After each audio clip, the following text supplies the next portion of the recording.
Hey, Teresa. Hi. Yeah, Marcus, hi. How you doing? I'm good. I'm good. How are you? I'm okay. Yeah. Great. Only one more month of Virtual Design Festival live interviews to go. All right. Still hanging in there, I hope. Hanging in here. Yeah. Yeah. Where are you speaking from? You in your workshop? Yes, I'm in Amsterdam in my studio. Yeah, my atelier. Yeah. And I strongly remember the first time I met you. It was in Eindhoven, and we were doing some filming. And we filmed you with your biolight that was in the museum there. Was it the Van From Am Museum? yeah, Van Yeah. Amen. Yeah, exactly. Yeah. But we were just before we went live. We were talking about the last time we met. Where was? Yeah, I was thinking I think it was New York at the extravagant golden party there. I Yeah, there was remember. a party in the meatpacking district hosted by Architonic, and it was crazy, wasn't it? I remember Marcel Wonders, Karen Rashid, and someone else dancing on top of the bar late into the night. Yeah. Those were the days, when we could all squash together in bars and things like that. But Yeah. how have you been coping with the lockdown situation? Yeah. Yeah. We have. I mean, I also have a kid now. Recently, no, well, he's 3, but so yeah, that also influences a little bit work, of course. But we've definitely, yeah, I'm okay. It's good. Some projects I feel, they usually the projects I work on they take longer. It's research projects, it's collaborations. So in a sense, I don't really feel 1 or 2 months delay. It's not that bad, but yeah, it is happening. Yeah. So tell us a little bit about yourself. Who are you and what do you do? Yeah, so I'm Teresa van Dongen, and I graduated in 2014 at the Design Academy, but I have a background in biology, and this is something I actually love to combine in my work. So, well, maybe it's a funny anecdote to tell us that at some point when I was studying biology, I really realized kind of, okay, I need to go into the creative part more. I was doing a lot of theater and theater stage design, and I created this portfolio to apply to the Art Design Academy. And I thought maybe I have to hide that I'm studying biology because maybe they will not even let me in as a biology student. And then in the end, in the conversation, I told them, okay, yeah, I'm studying biology. And then they told me, oh, that's actually super interesting. You're going to have a lot, that's going to be an interesting background for you. And I didn't realize back then how it might influence my creative work, but actually it has a lot ever since. So that, yeah, if I can say a little bit more about that, I think what keeps me inspired to work with science is that I feel that scientific developments, they need to be translated other than only in maybe a publication or a large scale kind of yeah, application. Not I'm looking for another word, but I guess you know what I mean. Yeah. And did you see, I did an interview with Cyril Gutsch from Parley for the Oceans the other day, and his organization, a lot of what they do is working with ocean plastic. The mission is to clean up the oceans, but he doesn't believe that taking the plastic from the oceans is the solution. The solution is to find new materials to replace plastic, and that biology or biomaterials or green chemistry is a large part of the solution to that. Is that something that you agree with? Yeah, definitely. And actually, also from the perspective that I think that nature will find also its way to, I mean, we shouldn't rely on nature doing that by itself, but nature will find a way to also clean plastic from our oceans. And I just believe that if we follow the scientific knowledge that's there about, for instance, these fungi now being found on very big, like, what's it called? The garbage heaps. They're finding these microorganisms which can actually convert already plastics into other compounds. And I just think that if we work together with these natural processes in life, that we can manage to solve a lot of the problems that we created ourselves actually as humans on our planet. Yeah. So do you think that these microbes, these microorganisms will evolve then to eat plastic? And will they evolve fast enough to deal with the problem before it's too late? Because nature tends to, as you say, come up with amazing solutions, but it takes millions of years sometimes. Yeah. Well, that's a very good question. And that's actually, I think, why we have to also ask ourselves as a question on how we are going to, in the future, look at genetic modification. Because I think genetic modification right now, it has a very negative connotation. We think of like, it's been a little bit of the Frankenstein of biology, like so far. But if you look at the scientists who work, for instance, with these microorganisms that, to give you an example, that are found to be able to clean oil spills and not like make them disappear as quickly to the eye, but really clean them, then they sometimes have to make a small adjustment to an organism like that. Like, for instance, if it weren't sensitive to salt water, but not to sweet water, then you could change it to make it not sensitive to salt water and then use it to really clean up an oil spill, instead of like nowadays, there's often the quick and dirty solution of adding more chemicals to an oil spill, which actually only makes it disappear, but the whole thing, it will become hard and sink to the bottom of the sea and continue to pollute for thousands of years there. And if we would be like, not if we start to ask ourselves the question, how respectful actually biologists can look at organisms and work with them, like try to use the knowledge of nature to help us solve the certain problems we are now facing, then I think we would be able to do things faster than nature would do it. I mean, yes, if we would let these microorganisms go their way, yes, it would take millions of years before these specific types would reach that oil spill. But if we help them, and then, yes, maybe we need to work on them. But I mean, I'm not saying that genetic modification is in all cases like the answer for everything. I definitely know we have to be careful. Yeah. So someone who started off doing biology and is so interested in this topic, why did you do design? Why are you making algae-powered lights and not trying to clean up the oceans, for example?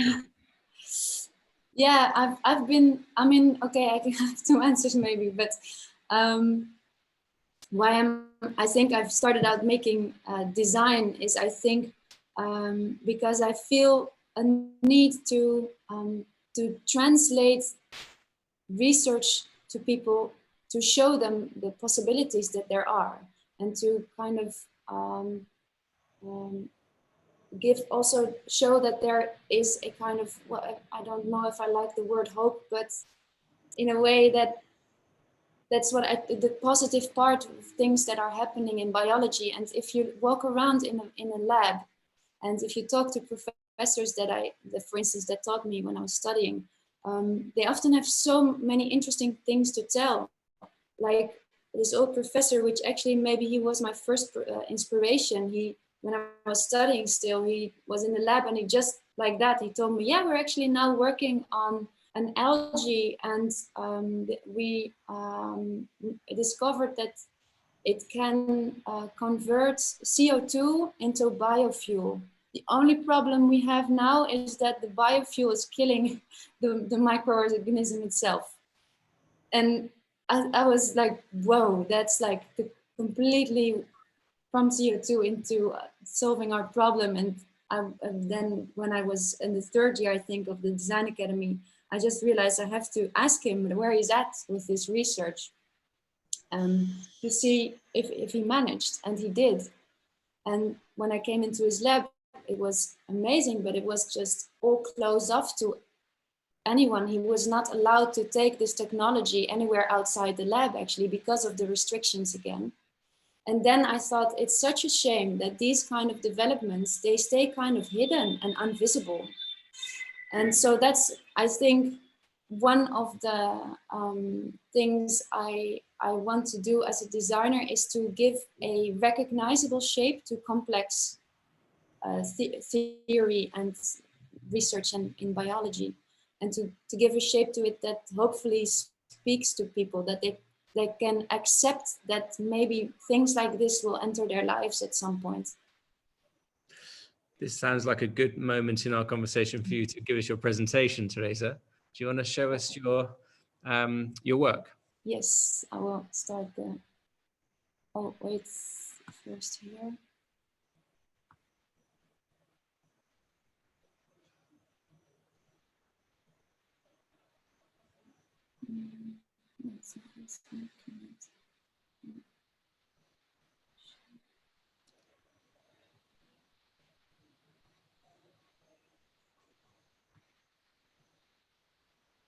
Are you seeing it? Yep, perfect.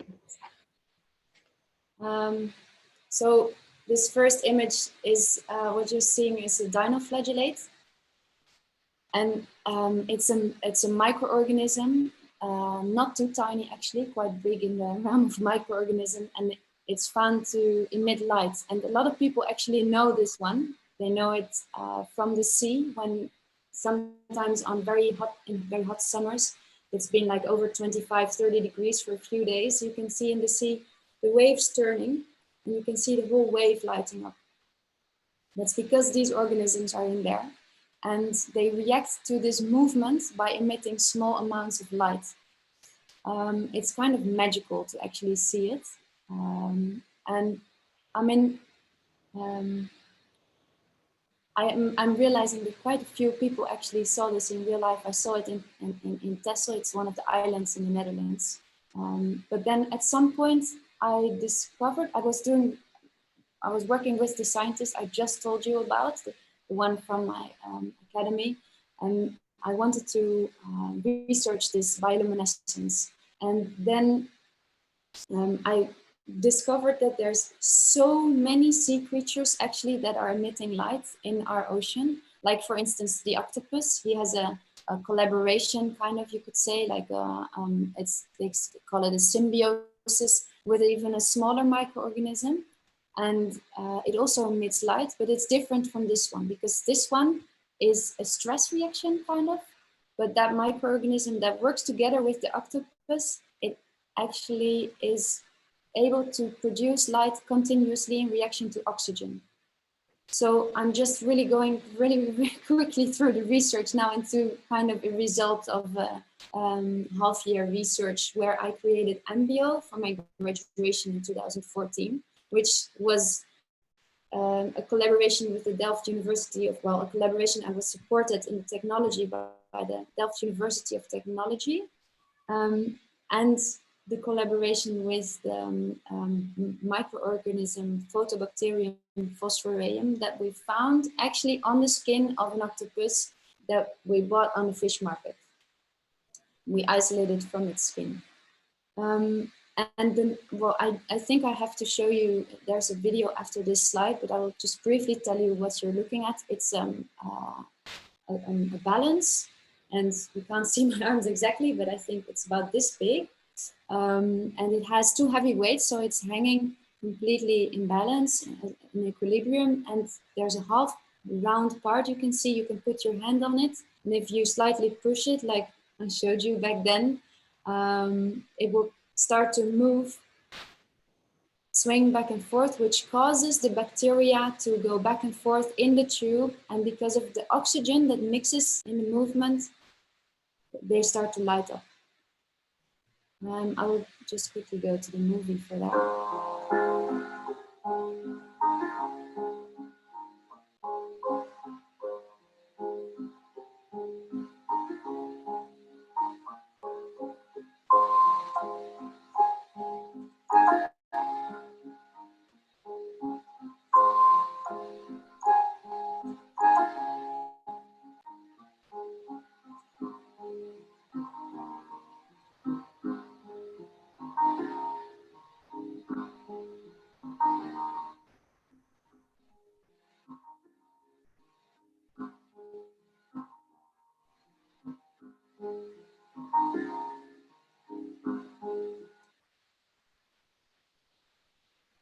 No, that was so fast.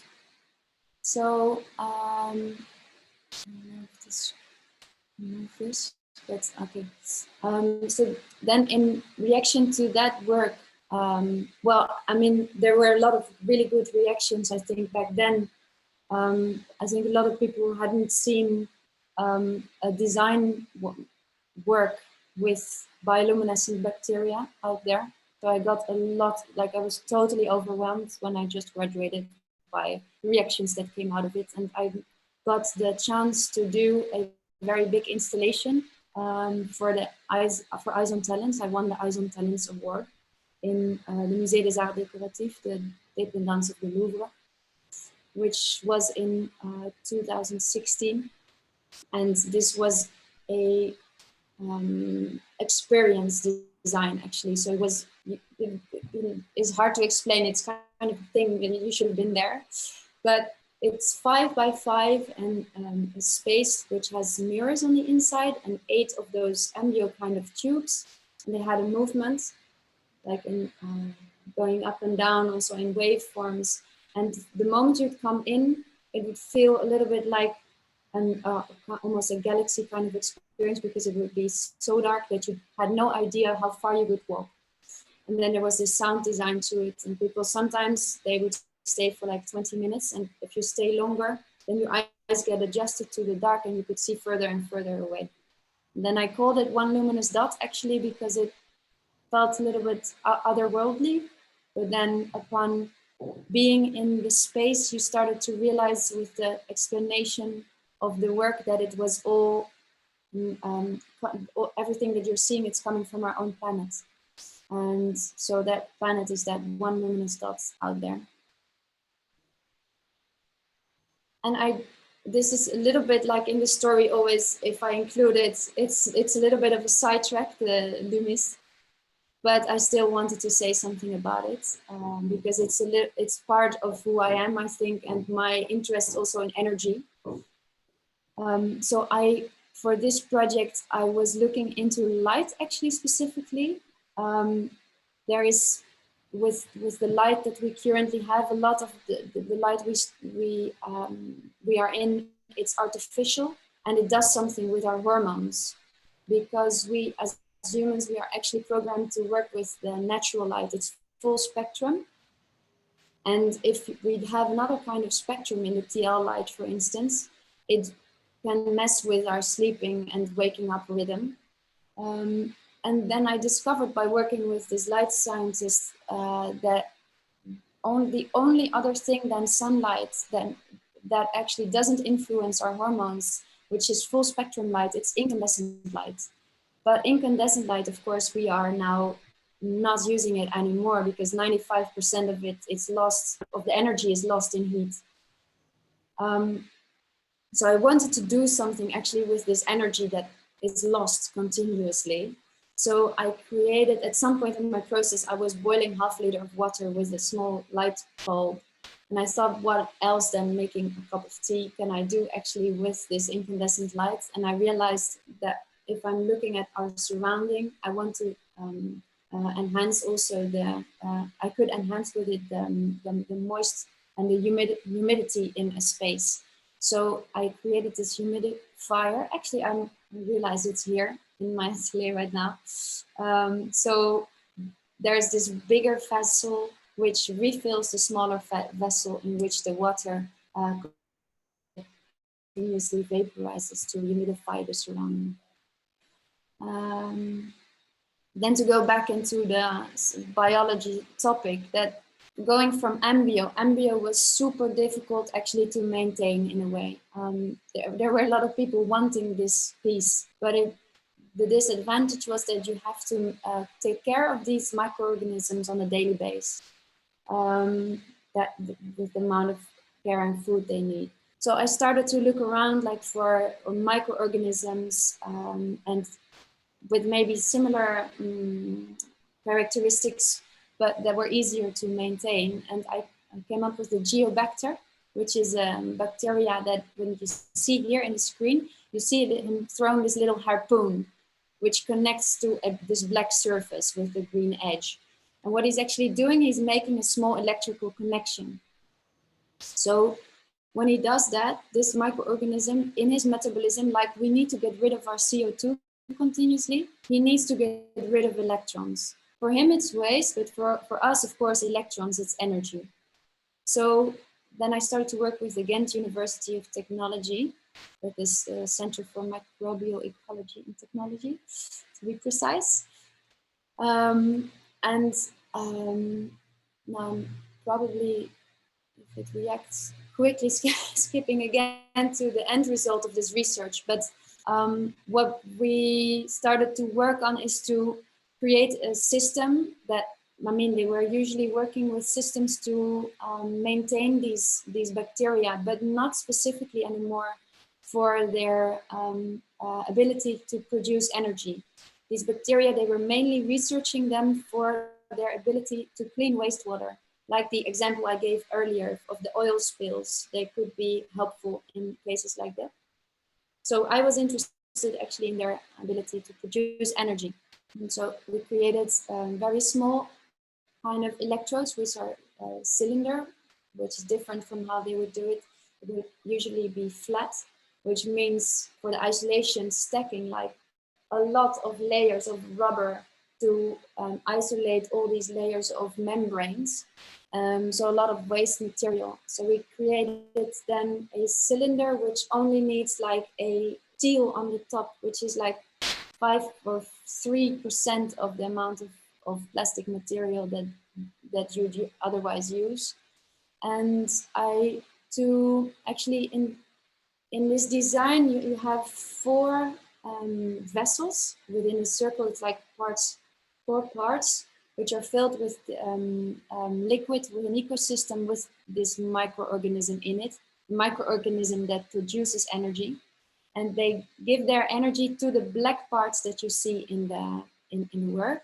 And that is then guided through an electrical circuit, which is lighting the 4 LEDs in the center of this light installation. And then this one was much better to maintain because I realized that, I mean, they thought that probably I would manage to keep it alive for a week or 2 outside of the laboratory. But I managed to keep it alive for about a year until I gravely, what's the word for it? I kind of had to forget it to the point where I was having my kid myself. But so I kept it alive for a year, that's the point. And they were very surprised, which was also a nice thing to me because at that point, these scientists, they started to also publish certain articles where usually I was the one saying, yeah, designers, we have to work with scientists because it's so valuable. We can do so many great things. And then actually from their part, they started to publish in their internal magazines about the results of working with artists and designers, and that it can actually inspire, telling their colleagues that it could inspire you in your work to work with us. So that was a very happy result actually from creating this work. And then within that theme, I don't know if our conversation image is in front of the picture a little bit, but I wanted to see for the Oerol Festival if I could actually find these microorganisms, which you usually find in the muddy soils of rivers and lakes, if I could find them anywhere on the island Terschelling in the Netherlands, where the festival usually is. It's a theater festival with an art group. And that year was curated by Loenie van Rijswijk from Atelier NL, which I'm sure you know her. And so at some point I found, from the samples I took, I found this microorganism in an old Second World War bomb crater. And probably that was a good place for them to grow because it was a closed off ecosystem with enough like that material falling in there, and them being the part of the organic system that cleans up this dead material in a very closed circular way. So in the design I made, it was like almost a kaleidoscope powering just one light from the pond or from the old crater, and enhanced by the object I made. And it had to be shielded off from the, of course, it was a day exposition continuously. So the shape was also to shield off a little bit the external light. And so thousands and thousands of people came on during the week to see it. So in 2018-19, I got the commission by the Centre Pompidou for the exhibition La Fabrique du Vivant to create an installation within the theme of nature and yeah, well, the living factory. It's the translation of the title. And I started to create, what I wanted to do already for a while was to create a system within what I had developed so far that was easy to maintain for a longer period of time by an exhibition or someone who would, for instance, have an installation like this. So I took the chance to develop this into kind of a, the reactor into something which is more user-friendly, but then at the same time, I wanted to create something which showed that it was maybe not, that was a living object in a way. Like I wanted to give that feeling to it, like Anthropocene kind of creature that's gonna just keep on walking on our planet after we've long. No, it's not too negative. But in this piece, I also try to enhance the light effect, because you can imagine that these bacteria, they produce some energy continuously, by the way, feeding them once a week. But the amount is, of course, not comparable to just, you know, pushing your light switch and you have all the energy on the world available. So I used like lenses and diffusers to enhance the light effect and to create this, what you see in the image. So that was 2019. And now we're back to where I am now, which, oh, I'm using the video, stop share. Yes, so I'm back.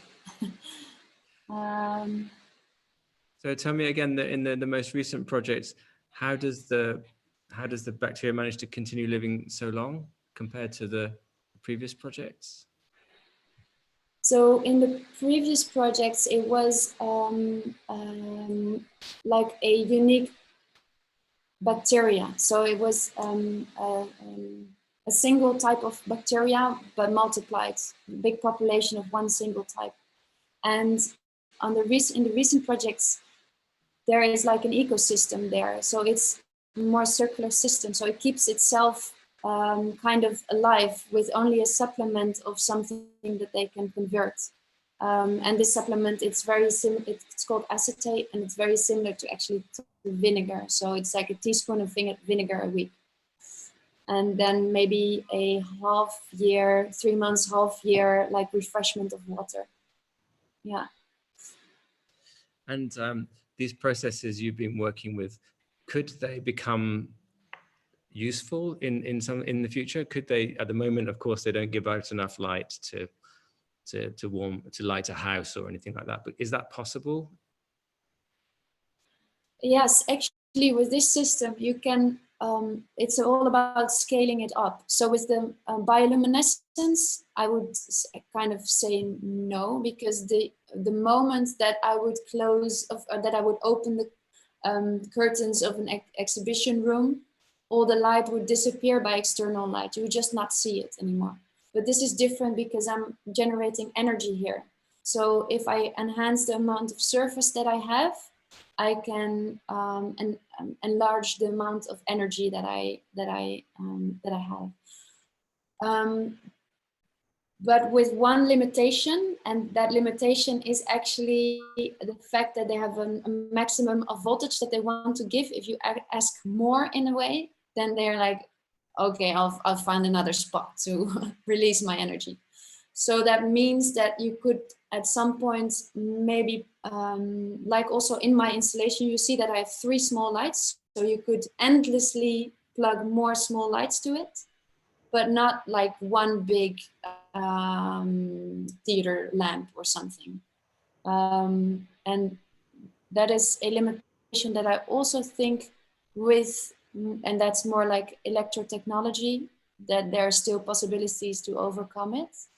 But I could imagine that maybe the surface of these membranes, that at some point you could create panels on the wall, for instance, behind which you have this microorganism doing his thing, and you being able to tap into that energy.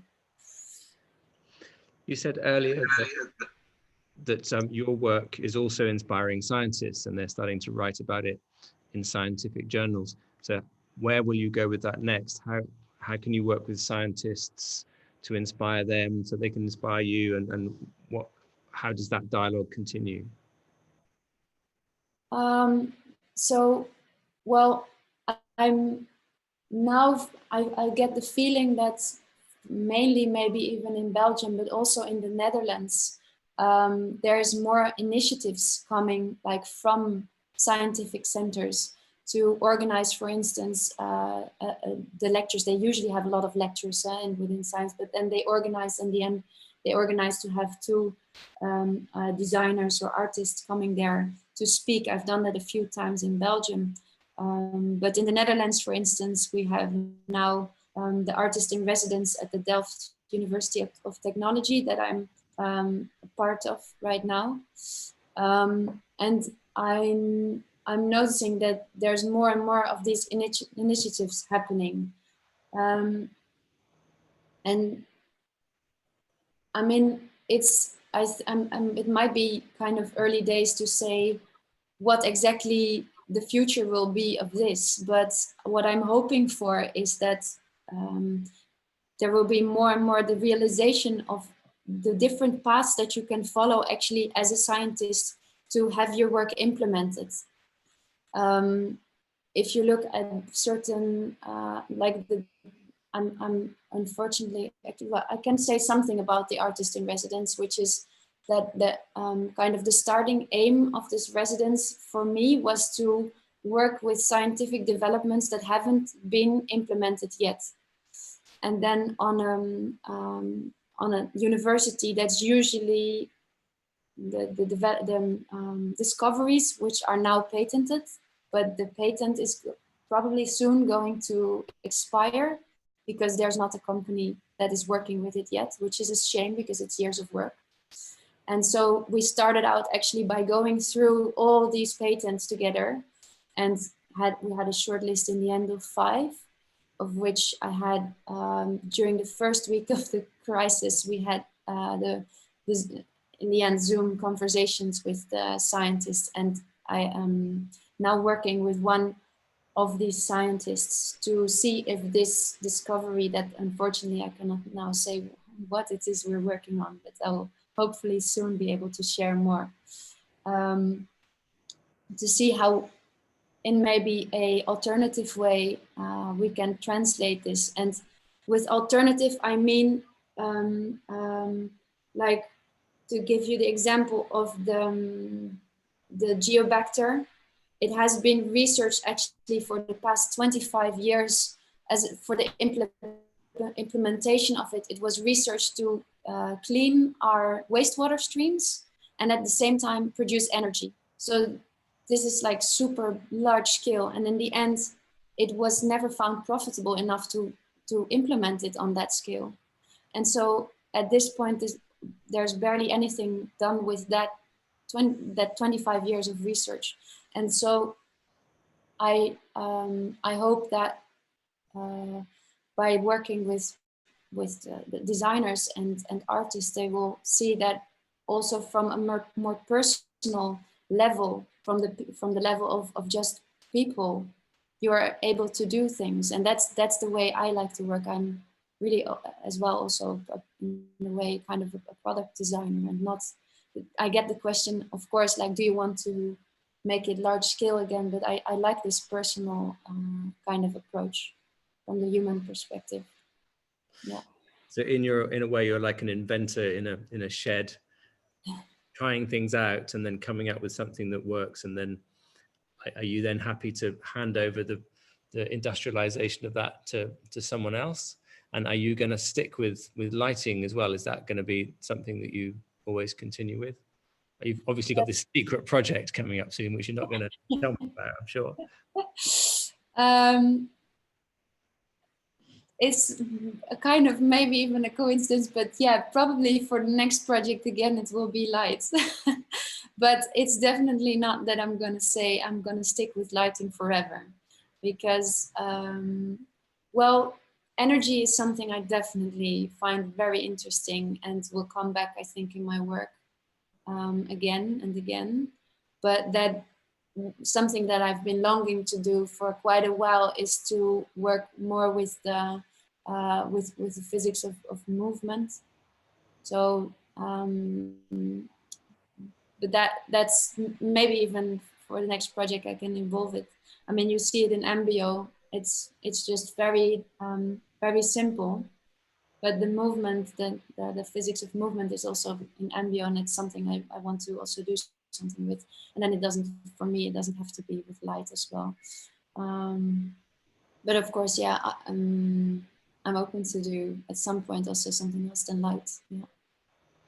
So we've talked about lighting, we've talked about energy, and we talked about microorganisms that can clear up plastic pollution or oil pollution. What other areas are there that science has done research into that could provide solutions for some of the problems that we had, but that need designers to help put those to useful uses? Because scientists, I guess, they like to do research and to demonstrate things, but they may be, it's not what they do to turn that into a practical solution. Yeah. And do you mean then the discoveries or the natural problems that we see? Well, either really. I guess in your experience, what other areas could be useful areas for designers to work in that could lead to real solutions that help human society and help the planet? Yeah. Well, there must be so many ways that also probably I'm not able to even tell you the amount of research that is able to help us in the future. But for instance, like, to mention one thing, is there, I think algae, they have a very big potential. Algae in very different ways. I think, for one, the example that I mentioned before was with the algae that were able to produce valuable compounds, transform CO2, because that's what they take in, into even like compounds for paint and things like this.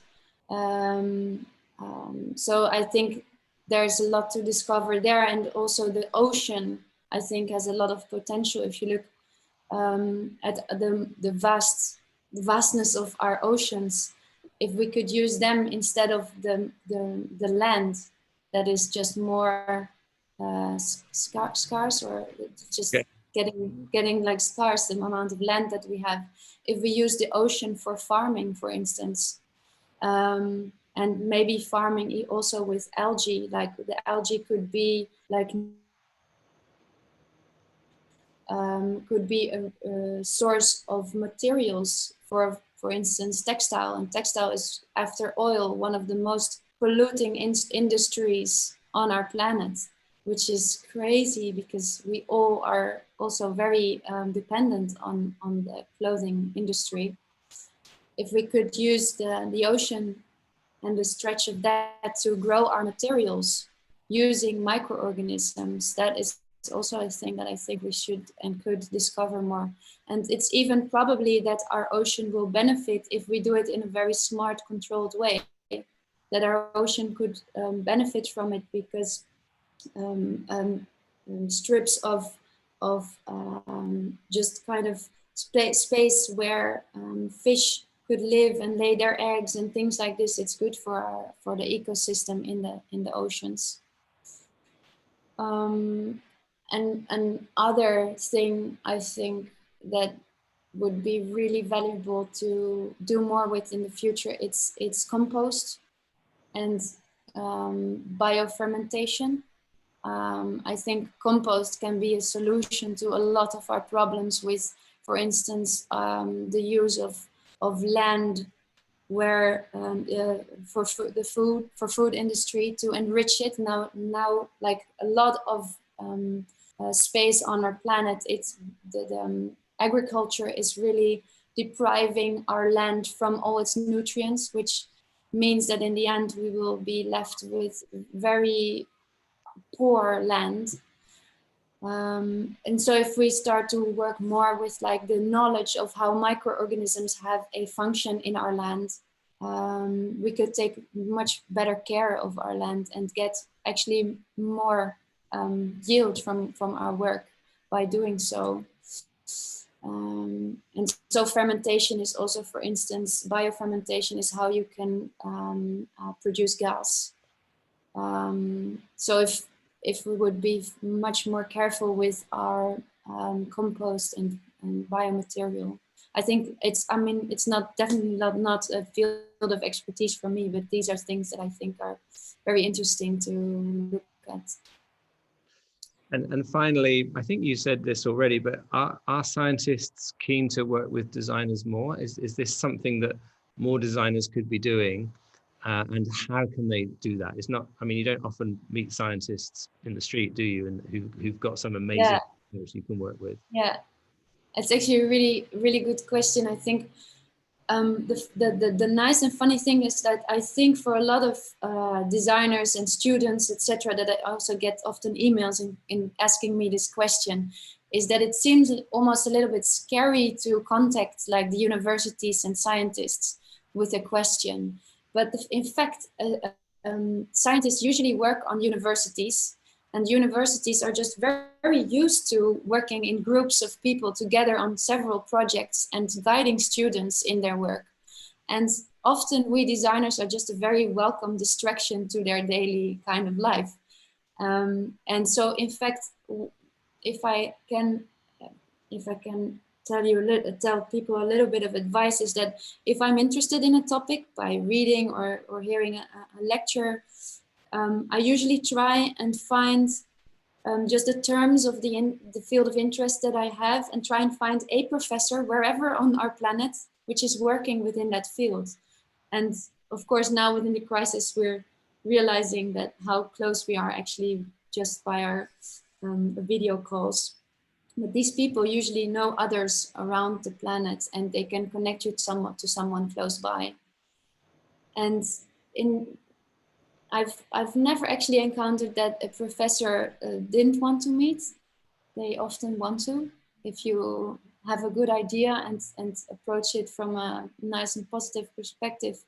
They will either meet you or refer you to someone else.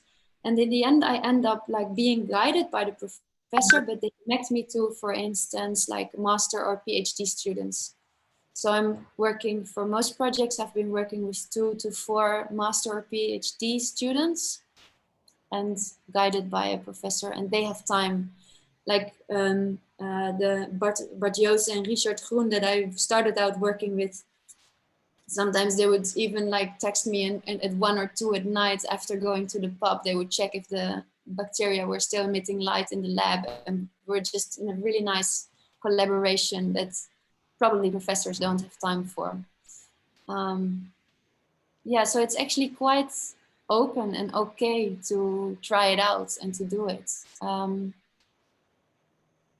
And I mean, I do think, I mean, I know that within science institutes, I feel that there's more interest now in working with designers, but there's still someone who has to kind of be the motor of that. And I do believe that, I mean, there's initiatives like, for instance, the artist in residence that I'm doing now, the crossing parallels. They're really like the motor that you need for this to happen. But I can imagine that more of these kind of initiatives could help to start this up, you know, in a good way. Like of course, the BioArt Design Award is one to connect the scientists to the designers. So yeah, that's something I'm hoping to see more in the future, and maybe to be part of as well, of something that will play a role within this connection between these two worlds. Yeah. Maybe we need to set up a dating service where designers and scientists can come together. Exactly. Sounds like what you're saying is you just need to call a professor or email a professor to start. Yeah, that's in a sense. Yeah, yeah, and do a small fact check of the things that you're saying. I mean, the advantage that I have is that I have some scientific background, but I think if you do a little bit of research into your topic to have your terms right a little bit, that helps. And don't make it a long email as well. Just short, they don't have a lot of time. I think that's advice for all emails, not just emails. Exactly. What am I talking about? Yeah. Well, thanks for taking the time to speak to us, Teresa. Good luck with Thank you, Marcus. residency at TU Delft. Yeah. We did have one question, but you'd already answered it. But do you want to just remind us of the answer to this, about how long the bacteria live inside the light? So the octopus bacteria was not very long, right? Like 1 to 3 days, yeah. And then the ones in the, for instance, the electric life, they live almost like infinite. The population can live almost infinitely if you keep feeding it and refreshing the water. I mean, yeah, and it's different. Like with the bioluminescence, you could keep it alive infinitely, but you'd have a lot of work to it. And here it's just actually once a week, like you do your plants, a little bit, and then you can keep it alive. Yeah. So in the future, we'll have to water our plants, and then we'll have to water our lights as well. Yes, and you have to ask your neighbors to water your lights when you go on holiday. Thanks a lot, Teresa. I hope to see you soon in the real. Thank you, Marcus. It was nice to see you. Bye.